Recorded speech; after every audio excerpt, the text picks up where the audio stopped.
پەیامێک بۆ سۆنەتاخانە و هاوشێوەکانی کە گەڕاونەتەوە سەر دینی خوای پەروەردگار جەل ثەناؤ و بۆیە دەبێ بەڕاستی ئاگاداری ئەم خاڵە بن کە گرنگە و بیزانن. مامۆستا لە کاتی گەڕانەوە بۆ لای خوای پەروەردگار جەل ثەناؤ ئەو کەسانی کە بەڕاستی لە تاوان ڕۆئەچن یاخود با بڵێن مەدەیەکی باش لە تاوان دوور لە عیبادەت و تەقوا دوور ئەکەونەوە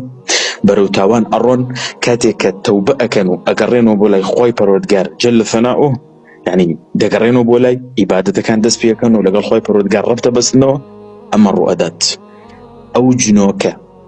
ئەو قەرینەی کە لەگەڵ یا بووە پێش تەوبەکەی لە دوای تەوبەکەی دەگۆڕێت تەغیری پێەکەن دەیگۆڕن بە جنێک بە قەرینەیەکی بەهێز کە ئەم قەرینەیش بۆی هەمووتان بزانن قەرینە بریتیە لەو شەیطانە یاخۆ ئەو جنۆکەی کە لەگەڵ ئینسانە ئەمری بە خراپە پێەکە. مشکیلەی ئەم قەرینەش ئەوەیە کە پەیوەندی ڕاستەوخۆی لەگەڵ ئیبلیسە هەیە، پەیوەندی ڕاستەوخۆی ئیتیصالی مباشیری لەگەڵ ئیبلیس عليه اللعنة هەیە کە بەڕاستی لەگەڵیایەتی. هەموو ساحیرێک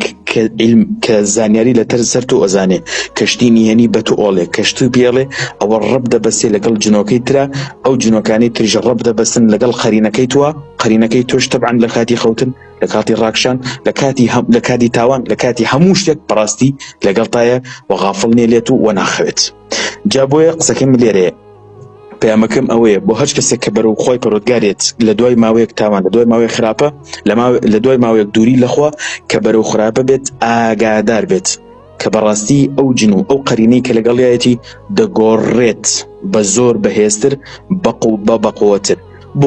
بۆچی دەگۆڕێت؟ بۆی نەهێڵن ئەم ئینسانە بەرەو عیبادەت بڕوا،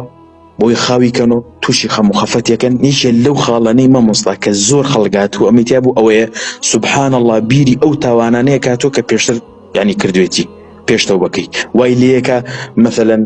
تاوانی کردووە خراپەی کردووە چی گەورە بێت چی بچوک بێ بیری خاتۆ تا مولەتەکەی ئەها بیرتە لە فڵان شوێن تاوانە کرد، ئەها بیرتە لەگەڵ فڵان کەسە لە گڵان فڵان ئافرەتە لە فڵان لایڤە ڕاتان بوارد قسەتان کرد ئەوەتان کرد، ئەمانەی بیرە خاتەوە چکە قەرینەکەی گۆڕاو بە بەهێزتر بەقووەتر بۆی نەهێڵن لەسەر ئەو تەوبە و لەسەر ئەو عیبادەتە بڕوات. کەواتە پەیامەکەم زۆر ڕوونە بۆ ئەم پیاوە بەڕێزە بێ کە معروفە بە سۆنەتاقان و بە هاوشێوەکانی کە دەگەڕێنەوە وەکو ئەم کە الحەمدوللا کاریگەریی باش لە سۆشیال میدیا هەبووە و خەڵکان و گەنجانێکی باش بەهۆی ئەوە گەڕاونەتەوە. و پەیامی دووەمیژم بۆ هاوڕێکانێتی کە وەکو ئەمن ئێستا هێشتا نەگەڕاونەتەوە هیوادارم بگەڕێنەوە، دڵنیا بن کۆتایی مردنە، دڵنیا بن خەڵکی دڵخۆشکردن بەوە نابێتەوە حاشە جەناب و بینەران درۆ بکەی قسەی ناشرینکەی لەبەروی خەڵکی پێ بکەنێت. بەڕاستی ئەمە موشکیلێ و خەتەڕە. بەڵام ئەگەر هات و قەرینە گۆڕا بۆ بەهێزتر ئەم ئینسانە چی بکات؟ چۆن خۆی پارێزێ بە کورتی باسیەکەم با لەگەڵ عیبادەت بە عموم بەتایبەتی لەگەڵ نوێژ و زایدەن لەگەڵ زیکرەکان بینی هەبێ بەیانی و ئێوارە بەتایبەتی مامۆستا بەتایبەتی لە دوای تەوبەکەی هەتا 6 مانگ با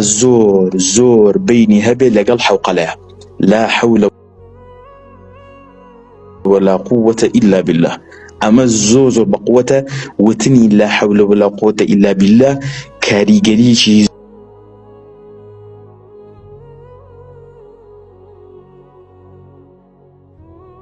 زۆر بەقووەتی هەیە لەسەر ئەو قەرینەی کە لەگەڵ ئینسانایە هەر کەسێک بێت بەتایبەتی ئەوانەی کە تازە ئەگەڕێنەوە بۆ لای خوای پەروەردگار لە دوای ماوەیەک دووری لە خودا لا حەولە ولا قوة إلا بالله لاوازیانەکە تدمیریانەکە ئەیان خا وایان لێەکە ناتوان ئەمر بەم کەسەکەن ئەگەر ئەمریشی پێ بکەن یعنی شتێکی هاکەذای بێ بەلای ئەم کەسەوە. بۆیە پەیام بۆ ئەم برایە و بۆ هەر کەسێکی تریش کە ئەگەڕێتەوە بۆ سەردینی خۆ تەوبە ئەکە با لەگەڵ عیبادەت بە عموما وثانيا نوێژ وثالثا لەگەڵ زیرەکان بەتایبەتی لەگەڵ حەوقەلە کەمە بەس بێ لا حول ولا قوة إلا بالله. بەڕاستی بینی چاچی هەبێت بإذنی خوای پەروەردگار جەل ثەناؤ و بەقووەتی خوای پەروەردگار جەل ثەناؤ و پاشان بخوێندنی ئەم ئەسبابانە کە زیکر و شتەکانە بە ئەسباب بێمانە ئەپارێزرێت هەم لە جنی تر هەم لە چاوی تر هەم بەتایبەتی لەو قەرینەی کە لەگەڵ خۆیەتی. والله تعالى أعلم. ئەوە پەیامەکەم مامۆستایە هیوادارم بۆ پیاوە بگاتەوە و پاشان ئەو پەیامەی تریژم کە بۆ هاوڕێکانێتی هیوادارم بۆوانیش بگات و بگەڕێنەوە واز بێن لە دڵخۆشکردنی خەڵکی بە درۆ و دەلەسە. أجلكم الله حاشر جنابتان بيننا. دوێنێکە طبعا دوای عیشا پەیامێکی بۆم دانا بۆ مامۆستا خێرتەگە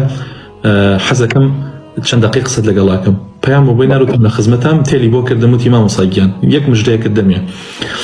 ئێمە شەوانە دائنیشین تا بەیانی کۆمەڵی خەڵکم لەگەڵا بوو برادر و ڕەفیقم لەگەڵا بوو ئیتر معروفن لە سۆشیال میدیایە بە قسەی قۆڕ و نوکتەی خراپ و الحاصل درۆ دەلەسە وتی قسەم لەگەڵ هەمویان ناکردووە خراپی خراپەکەیان خراپی ناو خراپەکان وتوتی قەسەمەن بیللا سۆنا دڵی ئێمەت نەرم کردووە سوێن بە ئەڵڵا ئیستا شەرمەکەین دەرکەین لە سۆشیال میدیایە سپاس بۆ رب العالمین سپاس بۆ رب العالمین چۆن هیدایەتی ئیمامی عومەر بووە هیدایەتی کۆمەڵێ لە مشریکانی قوڕەیش من وە ئەزانم هیدایەتی ئەم گەنجە هەزارەهای وەکو خۆی بەدوایە دێنێت